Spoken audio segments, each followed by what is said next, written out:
il va falloir regarder ce replay. Très important de bien le préciser, ça. Exactement. Exactement. T'as bien fait, ouais. Oui. T'as bien fait de préciser. Hop là. Non, c'est important de le préciser. Alors, ce que je vais faire, hop, je vais prendre mon ordi. Pour qu'il y ait le moins de bugs possible, on va essayer de se mettre près d'une box. Près d'une box. Alors, boxer. Et de toute manière, le live, du coup, il devrait pas durer aussi longtemps que les autres. Là, l'objectif, on a fait un petit point sur ce que vous nous avez dit, sur même nous, ce qu'on a pu remarquer.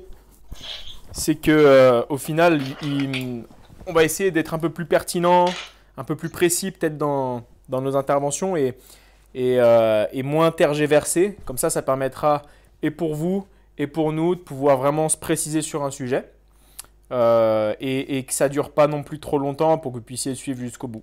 Voilà. Yes, exact, bien précisé. Merci à toi. Et aussi pour que le montage soit plus facile pour moi.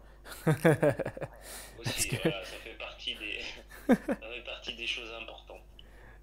Faut le Du dire. coup, Hein. pour donner un petit peu l'info, t'as pu, comment on dit ça? T'as pu mettre les replays de combien de podcasts? Alors pour l'instant, j'en ai qu'un parce que les deux autres, en fait, il y a Ils toujours sont des très petits longs. Ils décalages. sont très longs. Ils sont longs et Ils il y sont a, très très longs. ouais. Et il y a toujours des petits décalages de son en fait et j'essaie de me battre avec ça. C'est galère, c'est galère. Mais bon, Sur quel logiciel si jamais je peux je t'aider? suis sur Adobe Premiere. Ah bah ça va, t'as le top hein, là-dessus. Mais bon, Je fais même des mix audio là-dessus, donc ça va. ouais. Au Après, final, tu après, je maîtrises suis pas pas un mal pro de donc langages. forcément, voilà, je suis pas aussi rapide qu'un pro, mais bon, voilà.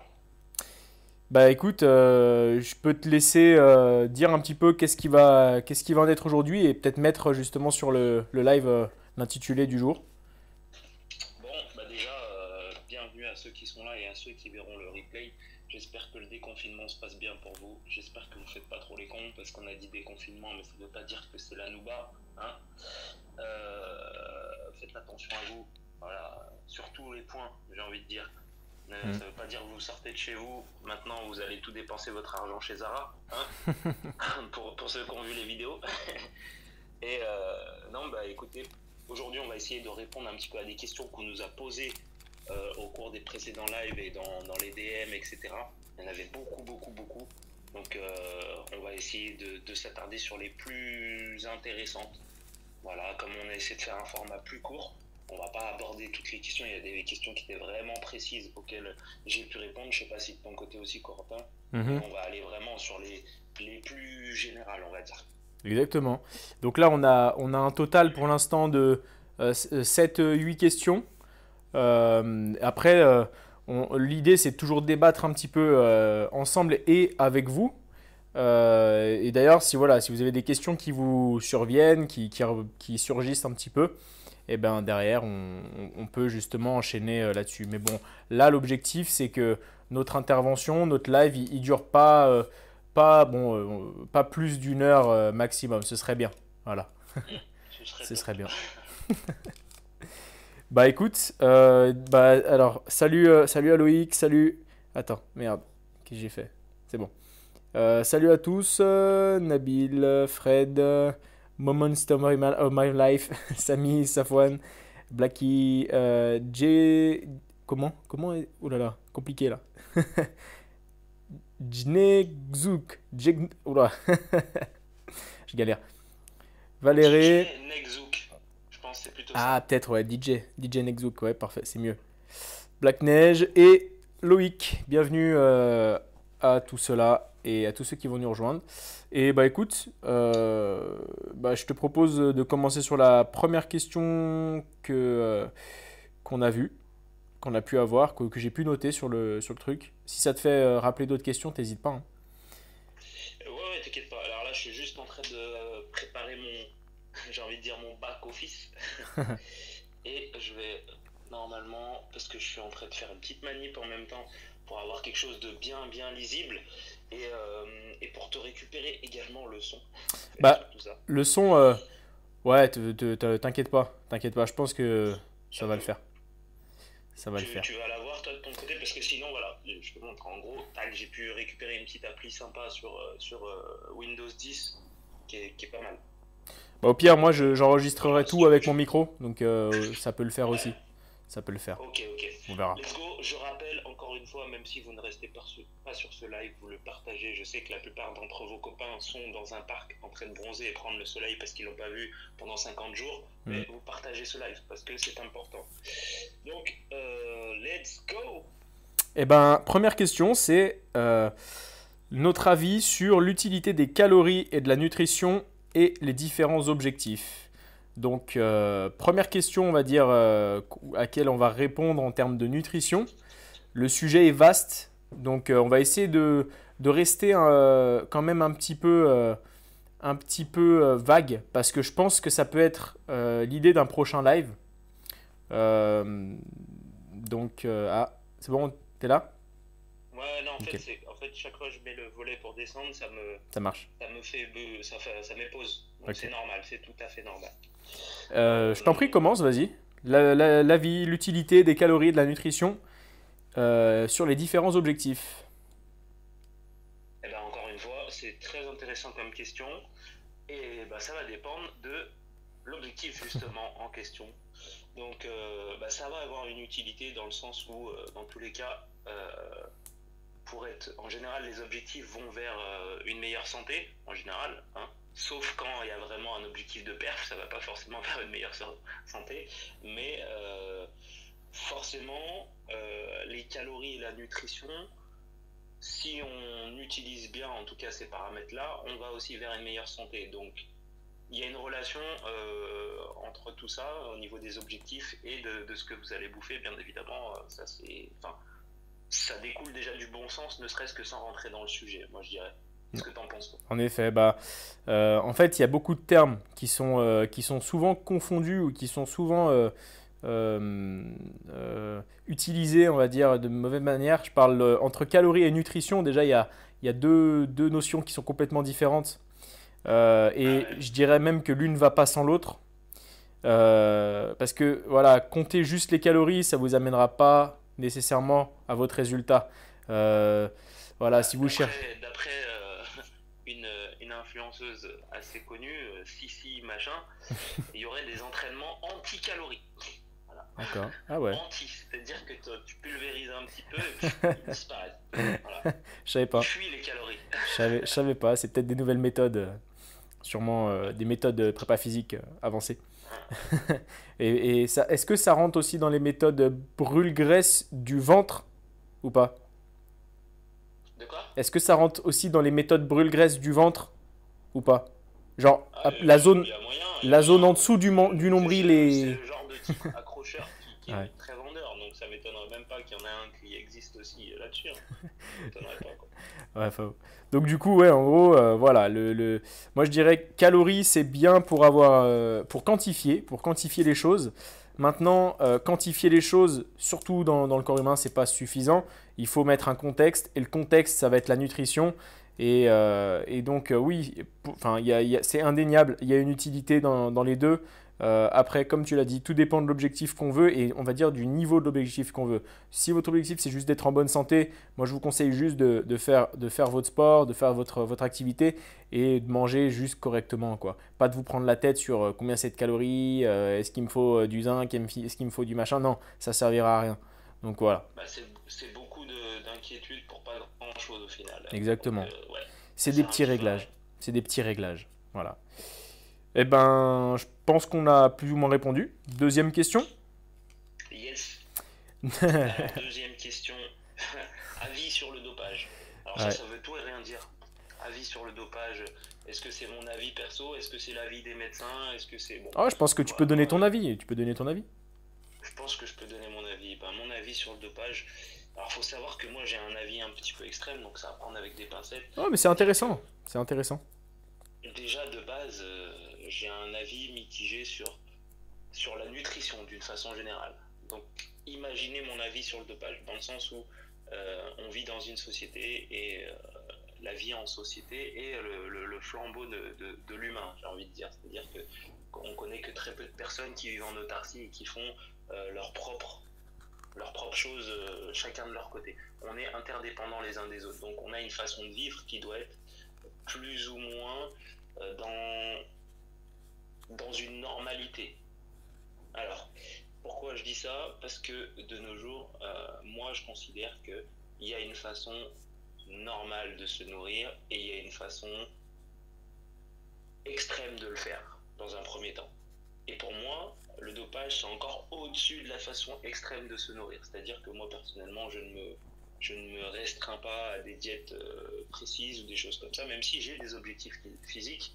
Je considère que j'essaie de rester dans la normalité avec le degré d'espacement entre, on va dire, celui qui fait vraiment n'importe quoi, celui qui va être vraiment sur de la nutrition pour monsieur lambda et la nutrition sportive.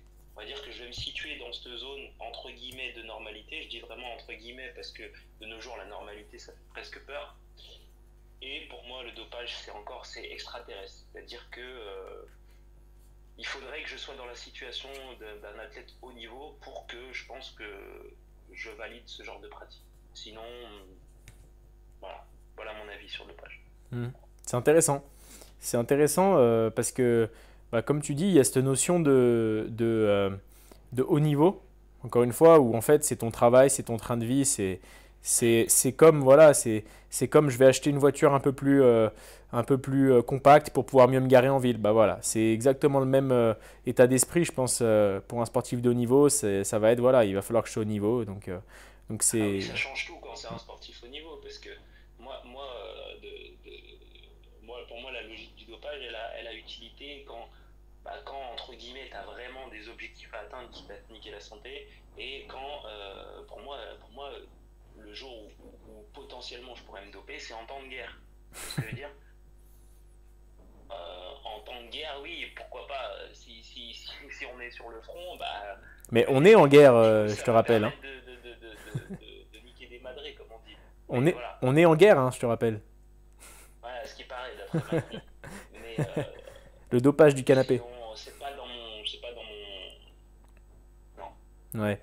Je valide pas. Après, je peux comprendre certaines personnes qui le font dans des situations vraiment extrêmes, mais c'est pour ça que je parle vraiment d'athlète pro, mais vraiment haut niveau, et je dis encore une fois que ce serait à étudier, parce qu'en fait, faut pas faire le chemin inverse. C'est-à-dire qu'il y a des gens qui vont se doper pour devenir des athlètes pro, et il y a des gens qui sont athlètes pro et qui vont essayer de dépasser leurs limites, qui vont se doper. C'est deux choses totalement différentes, parce que de nos jours, beaucoup d'athlètes vont se justifier leur dopage en disant oui, mais c'est parce que moi je fais des compétitions de body, je fais des machins. Non, en fait, essaie d'abord de tester tes limites naturelles, et après éventuellement ça peut être une option. Tu vois, c'est une façon différente de voir les choses. Et en fait, les gens essaient de justifier leurs choses. Exactement. C'est limite, ils se battent pour avoir une carte pro IFBB pour pouvoir dire ouais, mais je suis un athlète pro, donc j'étais obligé de me... En fait, ouais, c'est bien cette notion de la justification, en fait. Et techniquement, regarde, tu prends quelqu'un qui veut tester les effets du dopage, il va pas chercher à se justifier. Il va te dire ouais ou non, en fait, clairement. Et parce que c'est son expérience et parce qu'il a voulu le tester. Comme un athlète professionnel qui se confronte en fait au milieu professionnel où il y a une demande de niveau qui est tellement hors du commun, hors de la normalité, qu'en fait il se rend compte que s'il aime vraiment ce qu'il fait, c'est une part de aujourd'hui. Malheureusement, moi tu vois, je trouve que tu es quand même sympa parce que tu comprends encore la place du dopage dans le sport de haut niveau. Mais bon, je l'accepte aujourd'hui, mais tu vois, j'aurais toujours bien aimé. Je préfère voir un athlète qui, à l'époque où le gars est bûcheron et pour les week-ends, tu vois, il va faire des compétitions de force, par exemple, tu vois.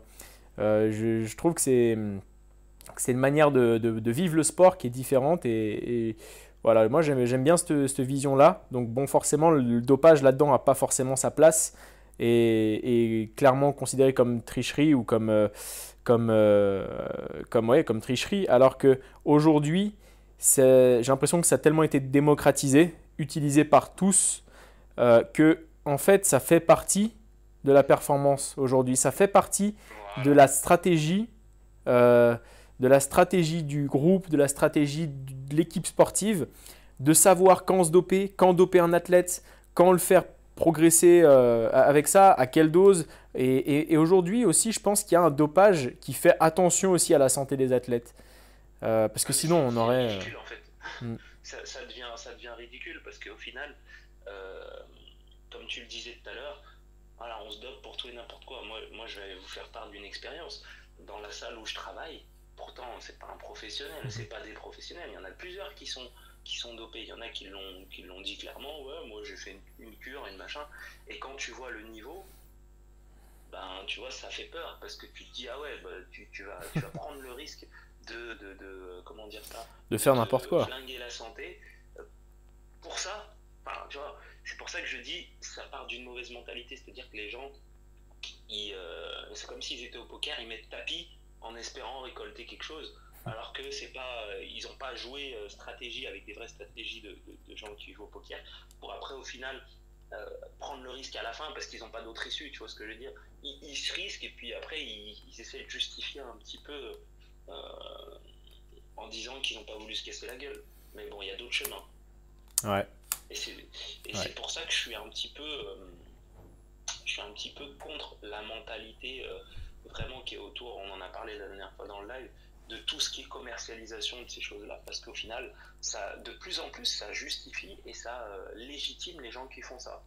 Parce qu'au final, il y a un intérêt financier, il y a une grosse firme, une grosse marque qui va rentrer dans la tête des gens pour leur faire croire certaines vérités. C'est pas grave si ces personnes-là sont pas des... comment on dit ça? C'est pas grave si ces personnes-là ne sont pas les leaders du mouvement, c'est les consommateurs. Donc les consommateurs sont moins influents mais plus nombreux, donc ils vont lancer une tendance. Ils sont plus manipulables. Donc une fois qu'ils sont manipulés, ces gens-là vont consommer, ils vont participer à tout ça. Et de nos jours, par exemple, un athlète comme moi qui va dire un truc tout bête, hein, je prends pas de complément alimentaire, on va me regarder en mode mais je t'ai oublié un truc, t'as pas compris, en fait, t'as pas compris. Et justement, on va croire que je mens parce que j'ai un physique que j'ai travaillé sans. Tu vois? Alors que on est dans une logique qui est distendue. Et maintenant, on joue avec la loi. C'est-à-dire qu'on parle plus de produits dopants, on parle de produits autorisés ou non. C'est-à-dire que ça peut te niquer la santé si la loi l'autorise. Ça va. C'est comme la clope. C'est Tu clair. vois, on est dans un mauvais C'est mindset. clair. C'est vraiment pas bon. Et en fait, il faut que les gens le comprennent que le but, c'est pas de regarder ce qu'on a le droit de faire ou ce qu'on n'a pas le droit de faire. C'est qu'est-ce qui, moralement, on s'autorise ou pas. Mais comme les gens de nos jours n'ont plus de morale, et ben en fait, on compte sur rien, on attend la société, tout simplement. C'est ça, en fait, les valeurs et les... Il y a plus vraiment de sens pour tout le monde, en fait. Il y a plus le même sens, mais bon. Bon, bah, écoute, c'était une... Je pense que l'avis est donné. Donc notre avis n'est pas forcément positif là-dessus, mais il y a une certaine compréhension, je pense, de notre part. Et on va dire, voilà, le dopage aujourd'hui est à sa place, mais euh, il n'a pas encore de sens et de valeur vraiment réelle. Voilà. Yes. Tac tac. Prochaine question. Alors c'est encore très vague. C'est bon, je pense que c'est comment gérer les blessures. Comment gérer les blessures. Alors les blessures. Tout dépend déjà du type de blessure. On va distinguer plusieurs catégories, ou on va plutôt dire peut-être même plusieurs degrés de dangerosité. Voilà, entre une blessure musculaire, une blessure tendineuse, une blessure articulaire ou une blessure osseuse, déjà, il y a, Il y a un chemin. ouais, il y a un gros chemin et surtout il y a une grosse attente et une manière de gérer le truc différemment. Et donc, bon, bah, si on prend le fil, une blessure musculaire, ça peut être plus ou moins grave, mais pour moi, ça se réglera toujours par le mouvement ou un minimum de mouvement. En fait, toutes les blessures, clairement, elles se régleront toujours par le mouvement ou le minimum de mouvement. Mais musculairement parlant, bah, on a pu remarquer que ce soit une déchirure, une micro-fissure, ou enfin bref, peu importe, il y a toujours une notion de fibrose qui peut se créer. Et, euh, et, et en fait, derrière, il y a un apprentissage moteur qui se crée. On avait parlé la dernière fois du travail de la force. Ça rejoint un petit peu ces mêmes schémas-là. Le corps, en fait, va s'auto-protéger de ce petite déchirure. Et du coup, il va adapter son mouvement pour éviter de contracter ou pour éviter de solliciter la zone. Donc, voilà, il faut peu importe la blessure, même aussi petite qu'une petite déchirure, une petite tension musculaire, la traiter en faisant attention, quoi. En faisant attention, mais il faut pas s'arrêter. Pour moi, il faut jamais s'arrêter, il faut adapter. Voilà. Pour moi, comment gérer une blessure, c'est peut-être... Après, moi, c'est comme ça, hein, c'est comme ça que je fonctionne souvent. C'est comment ne pas se blesser, avant tout. Parce qu'en fait, souvent, voilà, encore une fois, pour moi, tout est lié. Je reviens sur la société. On a une société qui veut réparer, mais on n'a pas une société qui fait de la prévention. On a eu l'exemple avec coronavirus, hein. Il n'arrivera jamais dans notre pays. il s'arrêtera à nos frontières, comme le nuage de Tchernobyl. Voilà. Maintenant, voilà, on sait comment ça a terminé cette histoire. Voilà. Prévention. Vaut mieux prévenir que guérir. Et ça, on en a parlé dans les différents lives précédents.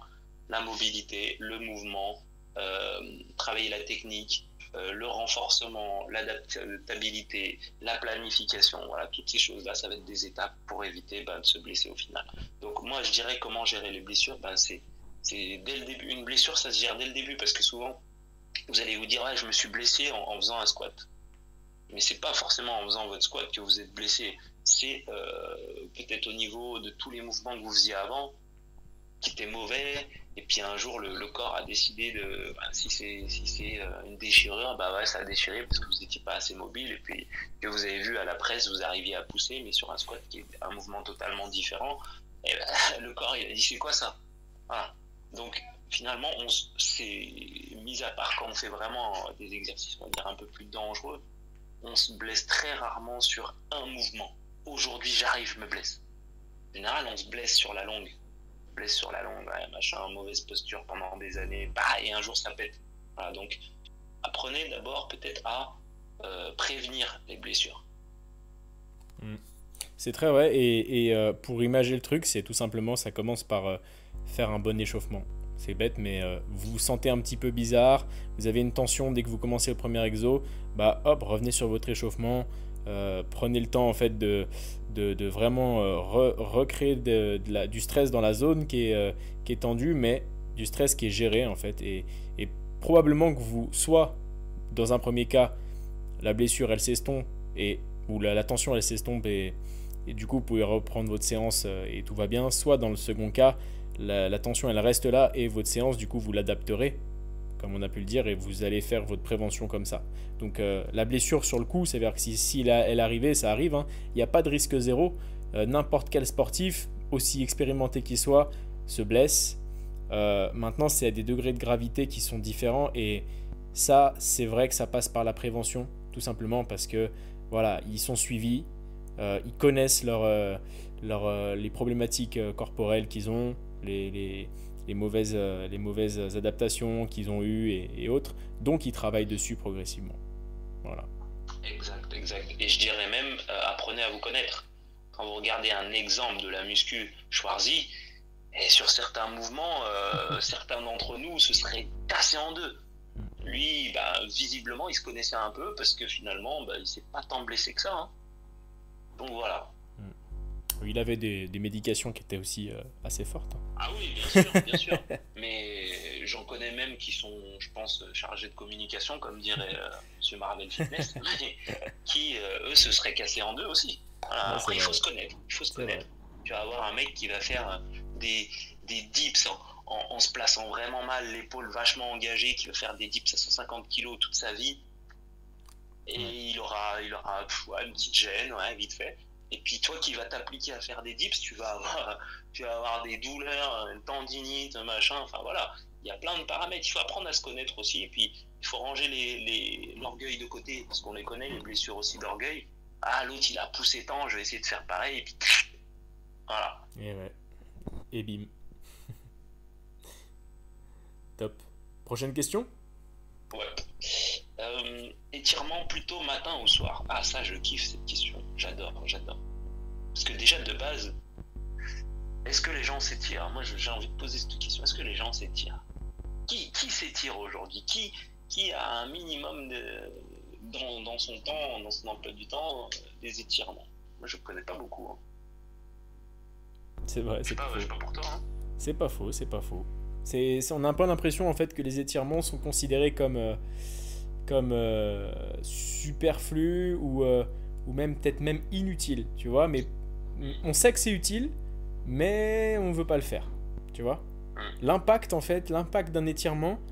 Alors, on parle pas dans la mentalité de tout le monde. Hein. Je connais beaucoup de sportifs qui s'étirent très régulièrement.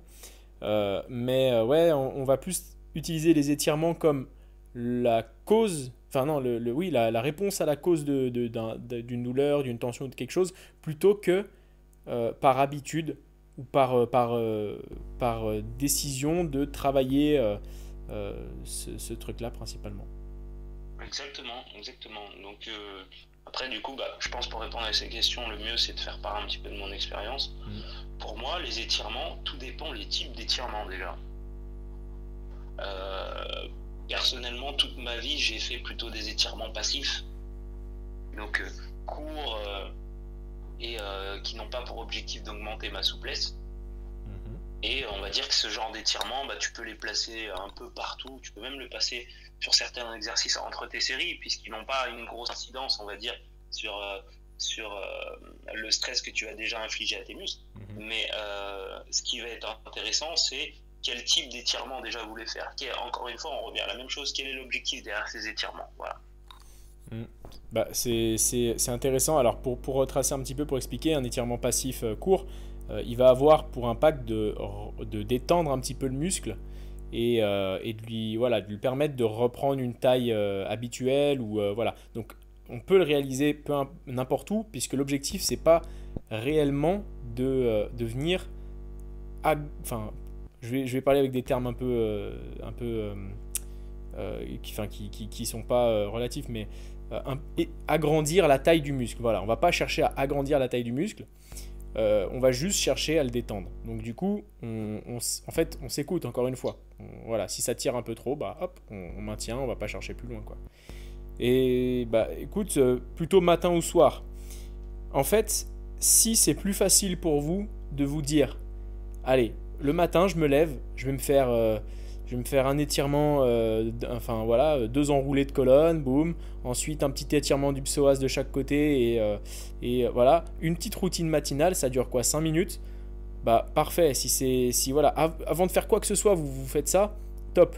Maintenant, si vous n'avez vraiment pas le temps le matin, que vous avez déjà du mal à prendre votre déjeuner, par exemple, pour le coup, voilà, si le soir, vous faites une routine avant d'aller vous coucher, parfait. Trouvez en fait le moment qui vous permettent d'intégrer ça.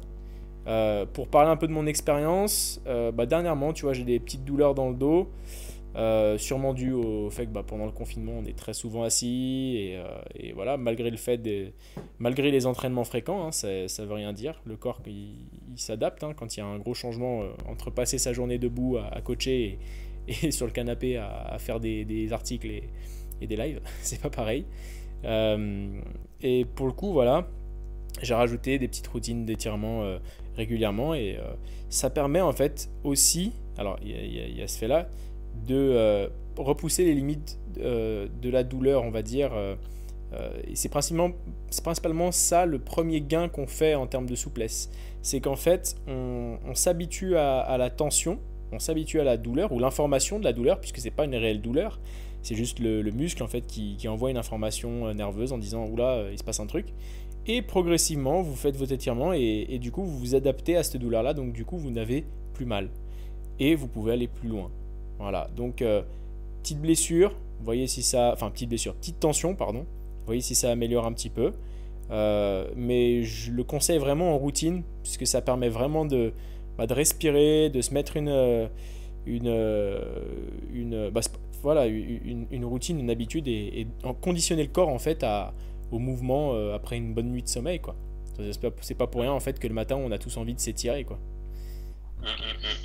Alors moi pour ma part l'étirement je dirais c'est un peu comme l'entraînement, le matin ou le soir, ça va dépendre de votre emploi du temps, de vos routines, de ce que vous avez l'habitude de faire. Alors après c'est sûr que si vous prévoyez d'entamer une séance de renforcement musculaire, n'allez pas me faire des longs étirements posturaux avant une séance de squat. Vous allez vous sentir tout mou quand vous allez prendre la barre, vous allez rester en bas. Ouais. Ça va être très bizarre. Vous allez voir déjà, en général, quand on finit des longs étirements, on a envie de dormir. C'est la notion de détente, hein. L'étirement, ils peuvent détendre. Enfin, en tout cas, quand on a une vie un petit peu active, moi je sais que quand je sors d'une journée de boulot, et que même une demi-journée de boulot, et que je me mets à faire des longs étirements, donc on va rester dans une certaine position pendant un certain temps, le corps il va redescendre, on va commencer à avoir une sensation de détente, de relâchement, et donc là on n'a qu'une envie, c'est d'aller dormir. Donc ça dépend ce que vous avez envie de faire. Encore une fois, ça dépend du type d'étirement que vous allez faire, encore une fois. Mais pensez juste, encore une fois, toujours à l'objectif. Quel est l'objectif? Chaque fois que vous voulez faire quelque chose, de toute façon, demandez-vous quel est l'objectif. Et rappelez-vous que vos étirements ne sont pas faits que pour ne plus avoir mal aux muscles non plus. Il y a différents étirements, et des étirements qui vont vous servir pour d'autres choses. Moi, je sais que Corentin sait bien de quoi je parle. Ma cheville qui me fait mal, les séances au kiné étaient principalement axées sur l'étirement de la chaîne postérieure. Voilà, parce qu'il y avait un jeu au niveau de la voûte plantaire qui remontait jusqu'au niveau du bassin. Fallait étirer. C'est quelque chose que je fais maintenant assez régulièrement parce que ça me soulage de douleur à la cheville. Voilà, donc tout va dépendre de vos objectifs. Voilà, donc plutôt matin ou soir. Dans un objectif de détente, le matin et le soir serait bon. Hein. Dans un objectif de conditionnement, enfin on va dire de mise en état du corps, reprenons l'exemple de ta cheville, le matin serait peut-être plus intéressant, puisque du coup vous risquez d'être actif derrière. Après, en fonction de votre entraînement, vous entraînez le matin ou le soir, faites pas des étirements passifs, des étirements longs plutôt, ça sert à rien, c'est même néfaste, mais allez plutôt vers des étirements balistiques pour mettre en condition un petit peu les muscles, les réflexes myotatiques, etc. Et voilà. Je pense que ça fait une bonne réponse. Ouais, je pense que c'est pas mal du tout. Et je pense qu'on peut passer à la suite. En effet. Qu'en penses-tu? Je suis d'accord. Alors à la suite, il va falloir que tu me la décrives parce que là, je sais pas ce que t'as marqué. Ah oui, attends, alors je crois que... Ouais, ok. Tu voulais dire les perfs? Ouais, je pense que c'est ça. Les perfs dépendent-elles de la taille du pratiquant? C'est pas que la taille qui compte. Eh ben... on va se répéter, tout dépend de l'objectif de la perf de force, perf de distance, voilà, mais bon, prenons l'exemple le plus commun, musculation, voilà, une performance en squat, en développé couché ou autre. La taille, on va parler d'un peu tout, hein, mais longueur de segment, et même au final la hauteur de la personne. Vous mettez Rudy et vous mettez un passe-partout sous une barre de 100 kg en back squat, vous demandez aux deux de faire 10 reps. Voilà, il y en a un des deux qui va finir deux fois plus vite son travail et qui aura par la même occasion moins de trajectoire à réaliser. Donc forcément, oui, la performance, elle dépend entre guillemets de la taille. Maintenant, elle dépend surtout de l'entraînement qu'il a eu. Et voilà. Mais c'est très intéressant cette question parce que maintenant, nous, on est dans le milieu du street workout. Et en fait, c'est un truc que j'ai arrêté parce que moi, j'ai pas la patience de pouvoir débattre avec des murs. Mais il y a des gens qui comprennent pas, notamment parce qu'on fonctionne sur un système de catégories de poids. Des personnes qui comprennent pas l'impact de la taille d'une personne. C'est-à-dire qu'il va y avoir des mecs qui vont faire, sans exagérer, 1m60 mais le même poids que moi, qui vont venir se comparer au niveau des performances avec moi qui fait 1m93. Les bras levés, je touche le plafond de chez moi. Il faut savoir que les plafonds sont à 2m60. Donc imaginez la taille de mes bras, imaginez la taille de mes jambes. J'ai des jambes qui font plus d'1 mètre. Non, mais c'est juste pour que les gens se remettent le truc dans le contexte. Donc, ces personnes de petite taille, des petits boules, des petits cubes, voilà, sans manquer de respect, hein, parce que quand tu fais 92, 93, 94 kilos et que tu fais 1m60, t'es une petite boule. Je suis désolé. Hein, petite boule. Voilà, on met les choses comme il faut. Et que tu viens comparer tes performances à quelqu'un qui fait 2 fois ta taille et que tu prends pas en compte la taille des segments, c'est que mon gars, t'as rien compris. Mais je te propose une expérience là-dessus.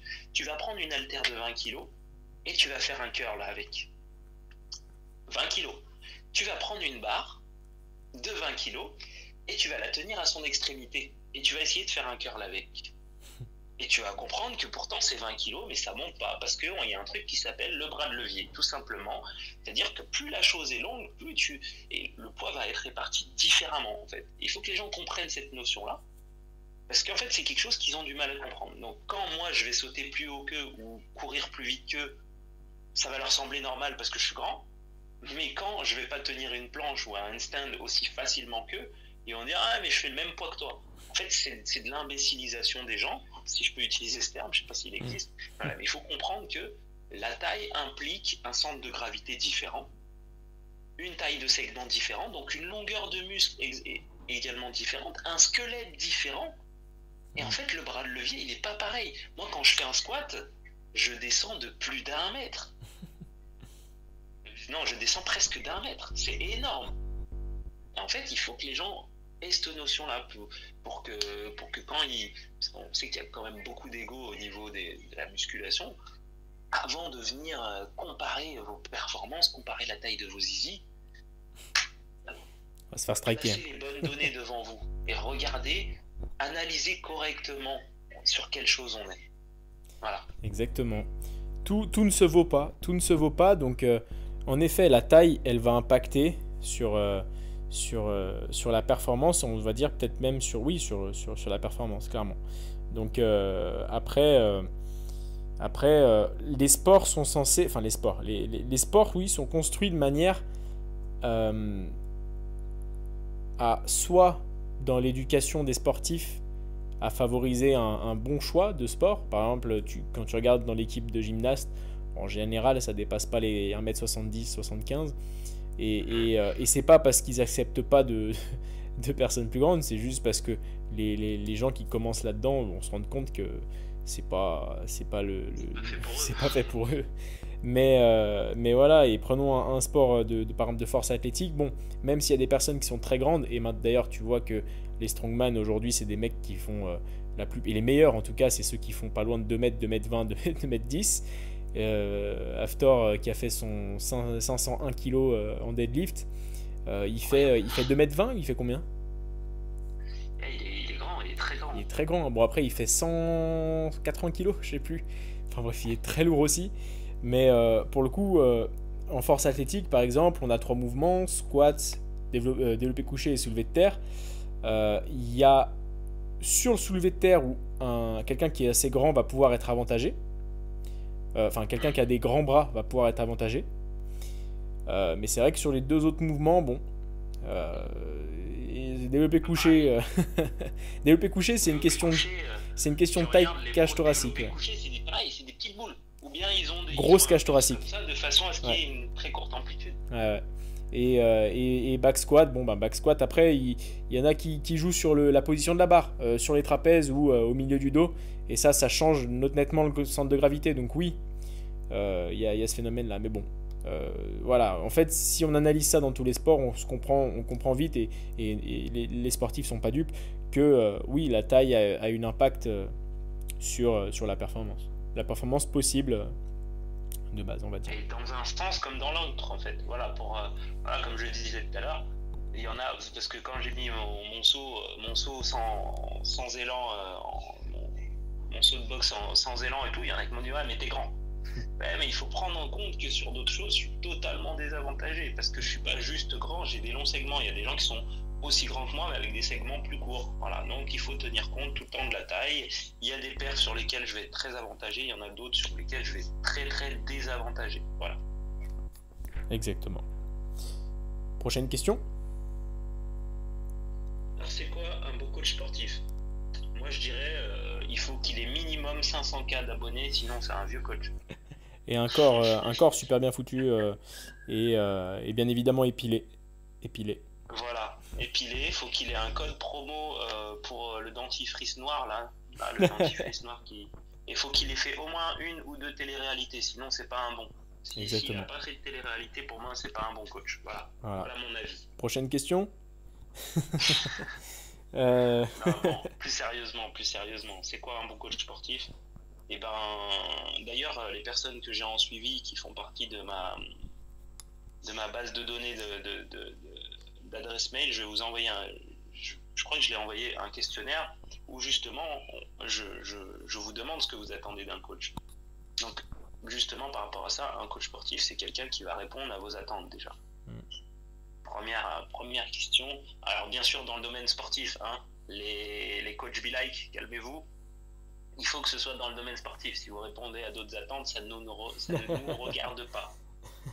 Voilà, il faut répondre aux demandes dans le milieu sportif. C'est-à-dire que si vous avez un objectif, c'est quelqu'un qui va vous aider, qui va vous accompagner, qui va vous coacher, justement. Donc, coacher, qu'est-ce que ça veut dire? Ça veut dire faire un suivi, conseiller, éduquer sportivement une personne. Ouais, c'est vrai. C'est une bonne réponse. Et je rajouterais, juste pour détailler, parce que ça reprend déjà pas mal de choses, qu'un bon coach sportif, ça va être quelqu'un qui va être à l'écoute. Donc du coup, et qui va vous expliquer quand vous ne comprenez pas, en fait, tout simplement. Beaucoup de fois, on voit des personnes qui arrivent et qui me disent oui, moi j'ai fait ça, je fais ça. T'as envie de lui dire bon, écoute, laisse-moi te faire, voilà, tu t'éparpilles beaucoup, fais ça, etc. Mais c'est important en fait pour que la personne elle comprenne et que justement elle apprenne en fait de tout ça, où elle a fait les erreurs. Et donc là, il y a ce rapport en fait voilà, d'apprentissage. Donc voilà, si vous voyez un coach qui vous écoute pas ou qui vous dit quoi faire, clairement, voilà, c'est le lien subordonné hiérarchique, tu vas faire ça, on se voit tout à l'heure. Soit c'est parce qu'il a pas envie de vous voir, ça existe aussi, voilà. Ou alors il a envie d'encaisser, exactement. Donc quelqu'un qui est compréhensif, qui vous explique vos erreurs. Alors voilà, expliquer les erreurs, ça veut pas dire non plus poser 15 000 questions et les répéter. D'accord, on voit quand quelqu'un est intéressé ou pas.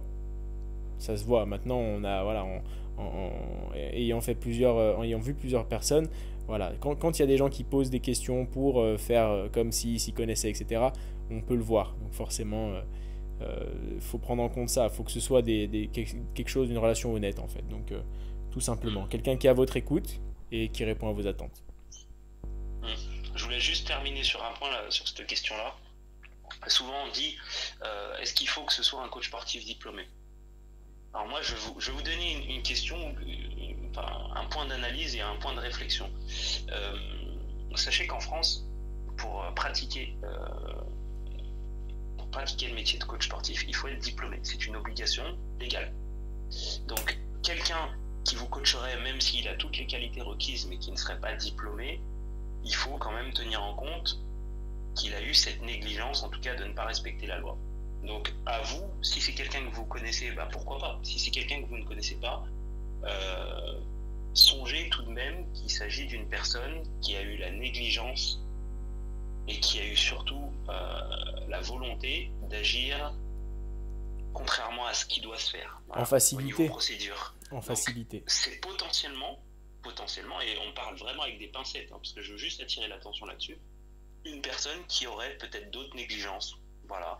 Donc peut-être que la négligence d'un diplôme, c'est la seule qu'il a eue, mais peut-être pas. Voilà, peut-être qu'il va négliger d'autres choses. Donc ça peut en dire long sur une personnalité, tout simplement. Et encore une fois, sans remettre en cause d'autres gens. Je ne connais pas toutes les situations. Peut-être qu'il y a des gens qui sont très bons en tant que coach. C'est possible. Mais par contre, il faut, dans la réflexion des gens, on est quand même dans une société où on est amené à réfléchir sur beaucoup de choses. Ayez la réflexion de vous dire ah ouais, d'accord, donc on est obligé d'avoir un diplôme pour exercer, sauf qu'il ne l'a pas. Deuxième chose, certainement que s'il pratique sans diplôme, il n'est pas déclaré. Et s'il n'est pas déclaré, il n'a pas d'assurance de responsabilité civile. Il ne peut pas déclarer une activité dont il n'a pas le droit de pratiquer. Donc il faut prendre tout ça en compte et se dire, si vraiment vous ne connaissez pas la personne, encore une fois, si vous la connaissez, pourquoi pas, mais réfléchissez et ayez ça en tête. Et puis ça traduit aussi une volonté de s'investir, en fait, tout simplement. C'est que dans la situation où voilà, cette personne-là, elle ne fait pas ses démarches ou même elle ne le dit pas, elle est très bien comme ça, clairement, elle n'a pas envie de s'investir dans le métier qu'elle veut faire. Dans le métier, voilà. Donc c'est pour elle un passe-temps. Alors c'est cool, c'est bien, sauf que passer le temps avec la santé des gens, ça peut être... Il y a des passe-temps qui sont un peu moins dangereux, quoi. Mais bon. Et après, encore une fois, si c'est quelqu'un que vous connaissez bien, oui, bah éventuellement, ça peut être une très bonne alternative. Mais quand vous allez vers quelqu'un que vous ne connaissez pas et qui n'est pas diplômé, demandez-vous toutes ces petites choses dont on a parlé juste avant. Voilà. Pourquoi il n'a pas de diplôme, donc est-ce qu'il est déclaré, il n'est pas déclaré, donc il n'a pas de responsabilité civile qui est une garantie en soi, voilà, de quelque chose, d'un professionnalisme en fait, tout simplement. Un mec qui va venir faire des travaux chez vous et qui va pas avoir d'entreprise, qui va faire ça au black, vous savez ce que vous risquez. Et de nos jours, les gens prennent de moins en moins de risques là-dessus parce que ils ont envie d'une facture, d'un machin pour pouvoir éventuellement se retourner au cas où. Donc prenez des garanties tout simplement. Exactement. Et ce qui nous amène, je pense, à la dernière question. Par quoi commencer quand on est débutant? Alors, je pense que c'est d'un point de vue musculation, etc., à mon avis. Je pense aussi. Donc, alors, par quoi commencer? On en avait un peu parlé dans le développement dans la force, dans le live sur la force. Et clairement, on avait dit d'essayer de déjà faire le point en fait sur sa mobilité. Alors, clairement, un truc tout simple. Faire un bilan avec un coach, en général, pour n'importe qui, ça coûte pas les yeux de la tête. Non, c'est sûr. Et ça peut être très très intéressant parce que ça vous donne une base sur quoi travailler. Voilà. Ça vous engage en rien, c'est un bilan, et ça vous donne une base sur quoi travailler. Tout comme si on prend l'exemple des travaux, hein, vous voulez refaire votre salle de bain, bah, vous allez faire venir un expert, un architecte ou quelqu'un pour faire un devis, pour étudier le travail qu'il y a à faire, pour savoir où commencer. Ensuite, voilà, on avait fait le point. Déjà évaluer sa mobilité, sa souplesse. En fait, est-ce qu'il y a des tensions déjà quelque part? Ensuite, évaluer sa technique. Ça veut dire que est-ce que en fonction je me renseigne un petit peu, passer du temps à vous renseigner. Il y a des ouvrages qui sont faits pour ça, ou même maintenant il y a encore plein de trucs, des contenus vidéo sur YouTube. Vous voyez énormément de choses. Alors rapprochez-vous encore une fois de quelqu'un qui sait de quoi il parle. Mais bon, ça se trouve plus facilement aujourd'hui. Voilà, comment je fais un squat, bon ben voilà, on vous donne des conseils, vous vérifiez vous de votre côté si vous voulez pas vous faire accompagner, et puis voilà, vous essayez de faire attention un petit peu avec ces trucs là, puis prenez votre temps en fait. Moi ce serait les conseils que j'aurais à dire, c'est voilà, évaluer s'il n'y a pas de soucis déjà connus, et ensuite travailler votre technique, et progressivement prenez votre temps pour progresser. Moi, par quoi commencer quand on est débutant? Débuter. Voilà, n'essayez pas de griller les étapes. C'est trop facile, on arrive. Enfin, moi je l'ai vu et revu, même avant que je sois coach. Parce que du coup, ça fait maintenant très longtemps que je suis dans les salles de sport. Je suis dans la salle depuis... Ma première inscription, c'est fin 2008, début 2009. Donc ça fait un petit moment maintenant. Et les gens, ils arrivaient... ouais, machin, je veux faire ça, tac, tac, ça commençait déjà. Au bout de 3 semaines, les mecs, ils étaient déjà sous 100 en développé couché. C'est sûr que en fait, tu peux pousser 100 en très peu de temps. Mais est-ce que tu le fais bien? Et puis les mecs, ils ont jamais évolué physiquement, tout simplement. Puis après, ils revenaient vers moi, ouais, mais toi, la génétique des Renois. Et gros, tu grilles les étapes. Tu pousses lourd, mais tu pousses lourd pour rien, tu vois ce que je veux dire? Tu pousses lourd pour rien, et tu fais n'importe quoi. Et tu peux leur dire ça, les gens. Ouais, j'ai fait 150 répétitions, ouais, et tu les vois pousser comme ça, en temps sous tension. Pareil, les muscles, ils ont 10 secondes de travail par série. Qu'est-ce que tu veux prendre du muscle comme ça? Enfin, tu vois, et c'est que quand on est débutant, on débute. On prend le temps d'écouter son corps, etc. Et on pose des questions, Vous n'êtes pas, si vous avez peur d'être avec un coach parce que vous avez des a priori sur les coachs, il y a toujours des gens dans la salle qui sont un minimum. Parce que des fois, il faut creuser, hein, et il faut trier, mais ils sont un minimum de bons conseils. Donc, posez des questions, soyez curieux et soyez des débutants. Arrêtez de vous prendre pour ce que vous n'êtes pas. Si vous ne savez pas faire, vous ne savez pas faire. Pas parce que tu as fait des pompes chez toi que tu sais comment faire du développé couché. C'est pas parce que tu as fait de la boxe et ton coach de boxe t'a montré comment faire des tractions que tu sais les faire. Parce que je connais les tractions de la boxe. Quand j'allais à la boxe, je voyais comment on faisait les tractions. Donc, arrêtez de vous inventer une expérience que vous n'avez pas. Vous n'allez pas sur les marchés financiers et commencer à trader avec votre capital si vous n'y connaissez rien à la lecture des marchés. Vous apprenez d'abord. Donc, moi, j'aimerais bien que les gens comprennent ce qu'est un débutant. Parce que t'es pas un débutant, tu l'es au moins, clairement, au moins pendant 1 an. Alors tu seras débutant avancé, mais tu es un débutant pendant 1 an. Donc, soyez des débutants comme ça, vous allez vraiment commencer comme des débutants et prenez le temps de faire les mouvements classiques avant de faire des variantes que vous avez vues sur le compte de Enzo Fukra. Parce que Enzo Fukra, il est chargé de communication. Donc lui, c'est normal qu'il fait des mouvements, tout ça, il va te dire oui, là, ça va taper le haut du pectoral interne, ouais, il va t'inventer son truc pour que à la fin, tu as le lien de son programme que tu vas télécharger. Il faut arrêter en fait. Il faut vraiment agir comme des débutants, commencer par des choses simples, et essayer d'avoir un maximum de ressenti. Souvent, si on est débutant aujourd'hui, ça veut peut-être dire qu'on a peut-être moins de lien avec son corps aussi. On a moins de connexion du corps, on a moins de sensations, on ne se connaît pas encore bien. Bah, apprenez à vous connaître un tout petit peu. Exactement. Très bon résumé. Et je pense que ça résume bien le truc. Je pense aussi. Donc, on va s'arrêter là, je pense, pour aujourd'hui. C'est pas mal. Ça fait une petite, un peu moins d'1 heure, tu vois. Mais au final, je pense que c'est plutôt cool. C'est plus simple à écouter. Ça fait moins peur de se dire, oula, 2 heures de live. Merde. Non, voilà, c'est... 1 heure, c'est bien condensé. Voilà. Et question, ce qu'il faudra faire, donc je sais qu'il y a pas mal de gens qui vont regarder le live en différé. Venez me checker en privé pour m'envoyer vos questions. Je sais qu'il y en a, j'ai pas sélectionné vos questions parce que c'était trop technique. Je vous répondrai sur d'autres questions et continuez à partager les vidéos des podcasts que Corentin il va vous envoyer. Abonnez-vous à la chaîne de Corentin, abonnez-vous à la chaîne Soldat du Quai, abonnez-vous à la chaîne Team Guéné. Soyez réactifs sur les réseaux sociaux, ça coûte pas cher, ça coûte rien du tout, je dirais même. Vous pouvez le faire depuis votre portable, depuis votre téléphone. Et soutenez aussi sur Utip. Sur Utip, il se passe beaucoup de choses. Donc il y a un Utip Soldat du Quai, il y a un Utip Captain Dadax. Bientôt peut-être les Utip Corentin, je sais pas. Mais regardez des pubs gratos, ça coûte rien. Exactement. Okay.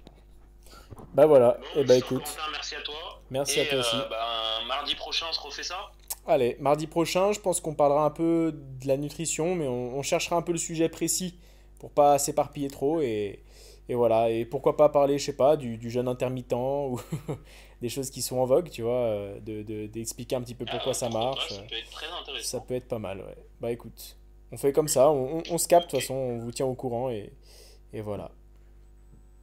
Yes, big up à vous. Peace, plus. Allez, ciao.